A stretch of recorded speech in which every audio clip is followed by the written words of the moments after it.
Ladies and gentlemen, when we talk about success, most people immediately think about external things: money, status, cars, influence, titles. They imagine skyscrapers, corner offices, private jets, and the illusion of freedom that comes with it all. But if you strip all of that away and look at the foundation, the root of it, what you'll always find is that success begins with one person. And that person is staring back at you every single morning in the mirror. Success starts with you. Not with your parents, not with your boss, not with the economy, not with some mentor or savior who will one day knock on your door with an opportunity. It starts and ends with you. Now, I don't say this to flatter you, and I certainly don't say this to coddle you. I say it because biologically, psychologically, and practically, it's the truth. Neuroscience has shown us that your brain is a machine of habits. It is constantly rewiring itself based on what you repeatedly do, what you repeatedly think, and what you repeatedly feel. This means your life is not simply a matter of luck or fate. It's a reflection of your brain's conditioning, shaped by your own choices, your own patterns, your own standards. You are not just living life, you are constructing it in real time through the architecture of your habits. Think about it. Every decision you make, no matter how small, is either reinforcing the version of you that stays stuck, or it's building the version of you that breaks free. When you hit the snooze button, when you scroll on your phone instead of working on your vision, when you let yourself get away with excuses, your brain learns that behavior as normal, as acceptable. And what's acceptable becomes your destiny. Success doesn't fall into your lap. It grows from the soil of your daily choices. I've spent decades studying how the human brain adapts under pressure, how people crack in the face of adversity, and how others rise beyond all odds. And here's what I can tell you. Success is less about talent than people think. It's less about intelligence, privilege, or even opportunity. It's about your capacity to govern yourself, to master your impulses, to hold yourself to standards so high that most people around you would call you crazy. Because the truth is, society is designed to keep you average. The world doesn't care if you're extraordinary. It just wants you functioning well enough to keep the machine going. But if you want to rise above, you have to become your best self. Not the comfortable version, not the convenient version, but the relentless, disciplined, uncompromising version. Let me tell you a story about a man I once studied. He was raised in poverty, in an environment where violence, drugs, and despair were the norm. Statistically, he was destined to become another number, another name in the system. But he made a decision, a radical one. He decided that he would live each day as if his survival depended on building himself, mentally and physically. He devoured books at night while others wasted hours numbing themselves. He trained his body like an athlete. Even though he wasn't preparing for competition, he was preparing for life. He conditioned himself to be resilient, resourceful, relentless, and eventually he built a company that employed thousands, changed industries, and broke cycles of poverty, not only for himself, but for countless others. What's the lesson? The lesson is that your background, your environment, your circumstances, they may explain you, but they do not define you. Your brain, your body, your spirit, they respond to how you train them.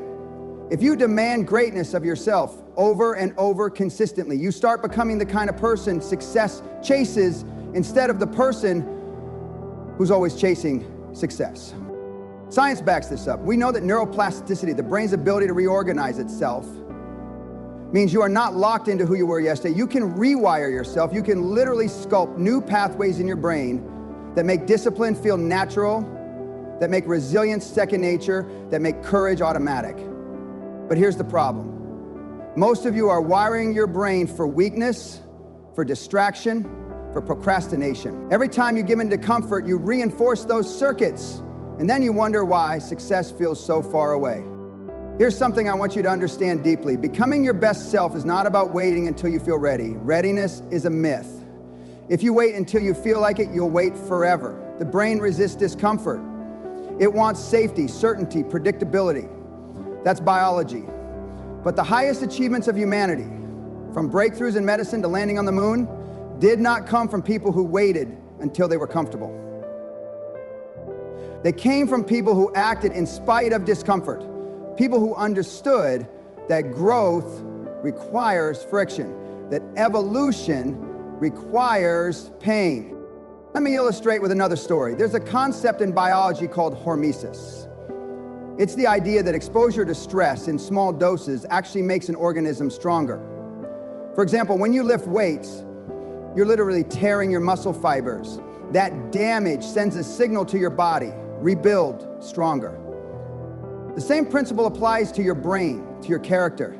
When you put yourself under intentional stress, when you push yourself into situations that demand more discipline, more focus, more courage, you may feel the pain in the moment, but you're sending signals to your system, grow stronger. Now imagine living your life this way, every single day, deliberately applying stress to grow, deliberately seeking situations that demand more of you, deliberately rejecting comfort when comfort's what the world offers you. What kind of person do you think you would become after 1 year? 5 years? 10 years? You'd be unrecognizable. But let me be brutally honest with you. Most people won't do this. Most people would rather cling to their excuses than embrace their potential. They'll say, I don't have time, as if time is something you're owed. They'll say, I wasn't given the right opportunities, as if opportunity is a gift and not something you create. They'll say, I'm just not like those successful people, as if success is some genetic trait reserved for a select few. Excuses are the anesthesia of mediocrity. They numb the pain of knowing you're not living as your best self, but they also keep you asleep while life passes you by. And here's the raw truth. No one is coming to save you. No mentor, no leader, no government program, no miracle breakthrough. You are the hero and the villain of your own story. Your results are your responsibility. Your future is your responsibility. Your transformation is your responsibility. And if you're not willing to accept that, then success will always be a fantasy you read about in books or watch on screens, but never experience in your own life. But if you do accept it, if you truly embrace that success starts with you, then everything changes. You stop waiting, you stop blaming, you stop outsourcing your destiny to circumstances. You begin to operate like the architect of your own life, not the tenant in someone else's design. And when you take ownership at that level, you become unstoppable, because the only person who could stop you is yourself, and you've already decided you won't allow it. This is not philosophy. This is science, psychology, and reality. I've seen it in the data, I've seen it in human stories, and I've seen it in my own life. The path to becoming your best self is not easy, but it is clear. Discipline, consistency, courage, radical ownership, these are not optional traits if you want success. They are the foundation of it. And the beautiful part is this: the very act of pursuing your best self transforms you. It's not just about the results, the money, the career, the recognition. It's about the internal transformation. It's about walking through life with the knowledge that you did not compromise, that you did not waste your potential, that you lived as the fullest expression of who you could be. That is the real reward. Now I want you to think back to the mirror. That face you see every morning. It holds infinite potential. But potential is worthless if it isn't activated. You are sitting on the most powerful machinery in the known universe. Your brain, your body, your will. The question is, will you master it, or will you let it master you? You see, ladies and gentlemen, the reason most people never become their best selves is not because they don't know what to do. Deep down, everyone already knows. You know you should wake up earlier. You know you should take care of your health. You know you should put in the work when no one is watching. You know you should stop drowning your dreams in distractions and excuses. Knowledge has never been the barrier. The barrier is execution. The barrier is a daily confrontation with yourself, the battle between who you are right now and who you know you could be. That battle happens in the silence of your mind, in the privacy of your home, in those moments when no one else will ever see whether you choose discipline or you choose weakness. And it's those invisible battles that define your destiny. As a neuroscientist, I've seen the scans, the studies, the raw data. Your brain literally changes depending on which side of that battle you choose. When you push yourself to do hard things, your prefrontal cortex strengthens. That's the part of your brain responsible for decision-making, self-control, long-term planning. Every time you resist the temptation to take the easy way out, you're reinforcing those neural pathways. But when you give in, when you let yourself off the hook, you're wiring your brain for failure, for reactivity, for impulsiveness. You're teaching your system that you can't trust yourself. And once you stop trusting yourself, your identity fractures. You start saying things like, maybe I'll try instead of I will. You start living as if life is happening to you instead of as if you are creating it. Now let me bring you back to something fundamental. Biology doesn't care about your excuses. The world doesn't care about your excuses. Physics doesn't care. Chemistry doesn't care. Your cells don't care. They respond to inputs. If you feed them garbage food, your body will respond with disease. If you feed your brain garbage information, your mind will respond with weakness and distraction. If you feed your spirit garbage excuses, your soul will respond with emptiness. But if you feed yourself discipline, purpose, challenge, your entire being will respond with strength, resilience, and clarity. I want you to remember this. Greatness is not inherited, it is cultivated. Every legend, every world changer, every person who left an indelible mark on humanity, at some point they were just a normal person facing normal temptations. The difference is they chose to master themselves before they mastered the world. They didn't wait for the right circumstances, they created them. They didn't rely on motivation, they relied on discipline. Motivation is a spark. It comes and goes. Discipline is a furnace. It burns steadily day after day, even when no one else believes. I once worked with a high-performing athlete who had been sidelined by injury. Everyone counted him out. His sponsors dropped him.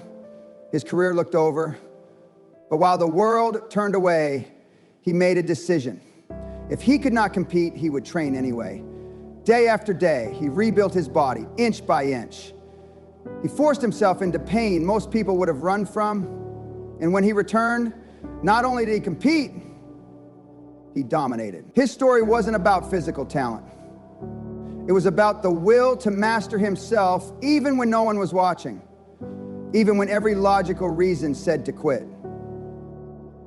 That's the kind of commitment required to become your best self. And I'll tell you something else. Your best self is not some soft, smiling, endlessly comfortable version of you. Your best self is forged in fire. It's the version of you that has been tested, beaten, doubted, and still stands. The version of you that has scars, but wears them as proof of resilience. The version of you that doesn't crumble when life hits, but hits back harder. That's the version of you that earns success. We live in a time where comfort is killing people faster than disease. You can order food without leaving your couch. You can distract yourself endlessly with screens. You can live an entire life avoiding challenge. And yet depression rates climb, anxiety skyrockets, fulfillment evaporates. Why? Because humans are not designed for comfort. We are designed for growth. Your brain thrives on challenge. Spirit thrives on purpose. Your body thrives on stress that makes it adapt. Remove those, and you don't get peace, you get decay. So when I say success starts with you, what I mean is that the greatest enemy you'll ever face is the soft version of yourself that wants to take the easy road. That voice in your head that says, I'll start tomorrow. That urge that whispers, it's fine, just skip it today. That compromise that says, it's okay, nobody will know. Let me tell you, someone always knows. You know. And that knowledge eats at you. It erodes your confidence, your identity, your sense of power.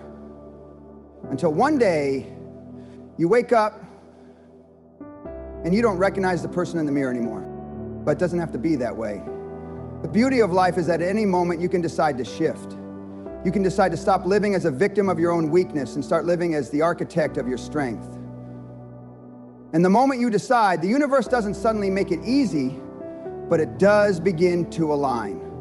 Because now your actions, your habits, your decisions start stacking in the direction of power instead of mediocrity. Think about compound interest. Everyone knows the financial principle that small, consistent deposits over time lead to exponential growth. But most people forget that compound interest applies to your character too. Every small act of discipline compounds. Every small rejection of excuses compounds. And over time, the gap between who you are and who you could be either becomes a chasm of regret or a mountain of greatness you've built brick by brick. Let's get brutally clear. You will never accidentally stumble into your best self. It won't happen by luck. It won't happen by chance. It won't happen because you read a book or watched a speech or attended a seminar.